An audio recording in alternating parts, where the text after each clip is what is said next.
Selamat datang dalam A Moment with God. Kiranya setiap kita menikmati momen indah bersama Tuhan melalui firman-Nya yang membawa kita mengalami sukacita dan pengharapan di dalam Kristus Yesus. Let us take a moment with God.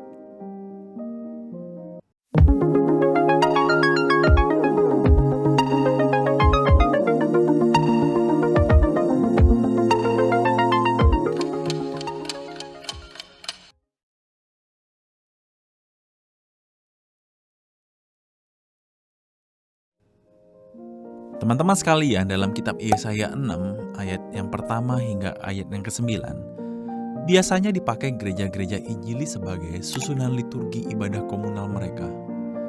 Ada yang mengemasnya dengan latar ibadah dan musik yang tradisional, tapi ada juga dengan gaya kontemporer masa kini yang lebih dinamis dan diminati kaum muda masa kini. Dari kedua ketegangan antara ibadah tradisional dan kontemporer, sebetulnya masalah utama ibadah komunal masa kini adalah masih banyak para pelayan Tuhan dan jemaat yang beribadah baik di gereja ataupun komunitas Kristen tidak memahami ayat ini memiliki unsur dialog yang relasional antara umat percaya dengan Allah. Pelayan mimbar disebut orang yang melayani jemaat, sedangkan jemaat ikut aja maunya tim worship atau hanya jadi penikmat atau jadi penonton yang pasif. Ini sudah jadi konsep yang salah dan turun-temurun terjadi.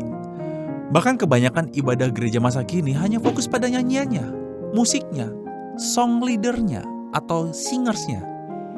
Tapi pemaknaan dialog antara Allah dan manusia dalam ibadah sangatlah dangkal. Padahal ayat ini sangat populer dan esensial sebagai dasar panggilan Allah dalam beribadah, sebagaimana visi Allah bagi umat percaya untuk dipanggil dan diutus menjadi saksi bagi Kristus. Ayo kita kupas bagian-bagian ayat ini secara singkat, teman-teman. Dialog yang pertama, pada ayat yang pertama hingga ayat yang ketiga, di sana dikatakan, Kudus, kudus, kuduslah Tuhan semesta alam, seluruh bumi penuh kemuliaannya. Teman-teman sekalian, kalimat ini menjelaskan bahwa Allah menyatakan dirinya sebagai Allah yang kudus. Maka ketika Allah menyatakan dirinya, umat percaya meresponinya dengan memuja atau yang kita sebut dengan adoration. Allah yang Maha Kudus itu. Itu berarti ibadah adalah inisiatif Allah yang memanggil, mengundang setiap umatnya datang ke pelataran, dan jemaat merespon dengan meninggikan kebesaran namanya.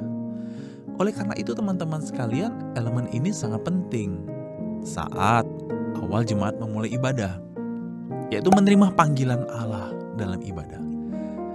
Dialog yang kedua ada pada ayat 4 hingga ayat ke-5.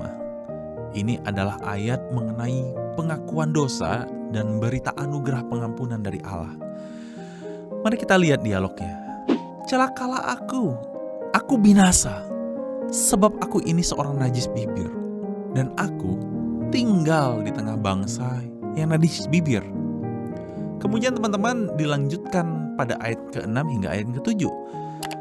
Lihatlah, ini telah menyentuh bibirmu, maka kesalahanmu telah dihapuskan dan dosamu telah diampuni.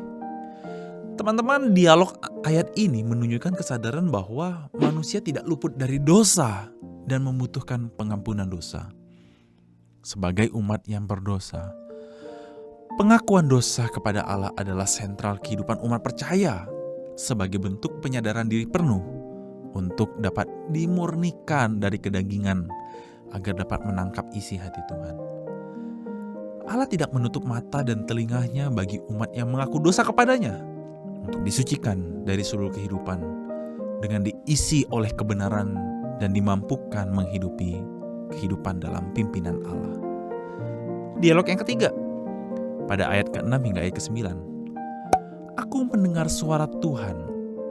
Ini berarti mendengar suara Tuhan adalah khotbah sebagai dasar umat percaya dalam menjalani hidup dan menjadi saksi bagi pelayanannya. Serta ketika khotbah itu disuarakan, dikumandangkan, maka ada suatu komitmen yang diambil dan diakhiri dengan panggilan pengutusan. Dialog ini digambarkan bahwa respon terhadap firman Tuhan adalah menjadi saksi lewat kehidupan di tengah lingkungan keluarga dan masyarakat.